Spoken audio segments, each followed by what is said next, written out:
Confronto centrale dal Savio, Camelia Jet Elomar, Denise Dorian Mail, Brunello Griff, All About B, Cabassi in prima fila, Buongallo Wise e Mistecca, Amazing Justice in seconda, i favori per la scuderia Cabassi Amazing Justice, numeri 6 e 9. L'errore di Brunello Griff mentre si allunga al comando Camelia Jet, seguito da Buongallo Wise all'esterno Elomar. Brunello Grimm squalificato.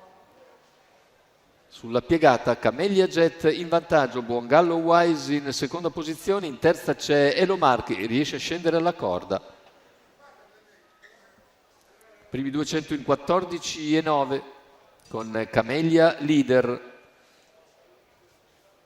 All'esterno invece dovrebbe essere Denise Dorian Mail che non ha trovato posto alla corda.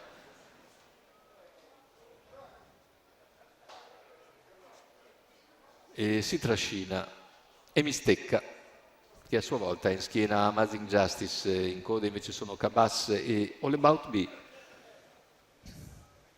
Cabas al rientro da un anno mentre All About B da marzo,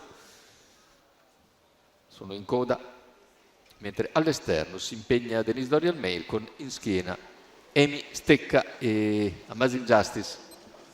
800 iniziali in 1-3-3, davvero molto blandi per la categoria. Camelia Jet fin qui ha avuto tutto dalla sua parte e affronta i 600 metri conclusivi con ancora energie da sparare. Denise Dorian Mail all'esterno, in terza ruota lo scatto di Amy Stecca a 500 dalla conclusione. Amy Stecca viene via cattivo. Sopravanza Denise, si porta su Camelia Jet che prova la difesa mentre scatta anche Amazing Justice. Lungo la corda Buongallo Wise, Cabas non è della partita. Siamo al completamento della piegata con Amazing Justice che scatta in terza ruota. E al comando ancora Camelia Jet all'ingresso in addirittura, deve vedersela con Amy Stecca, Buongallo Wise che scatta all'interno, poi Amazing Justice, finale con Amazing Justice che ha forse i motivi migliori e li mette in campo nelle battute conclusive per piegare di precisione Amy Stecca. Terzo posto dovrebbe essere Buongallo Wise, 1.15.4, 28.8 a chiudere dopo 29.2, significa 57 scusate per gli ultimi 800 metri. Andiamo a rivedere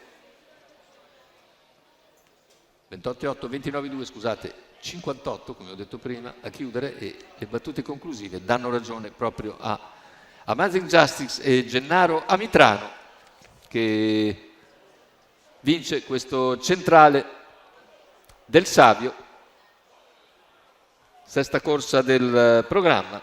Il training è quello di Mattia Orlando per conto della scuderia Santese. Andiamo a vedere anche i piazzamenti. Secondo posto per Amy Stecca, terzo per Buongallo Wise.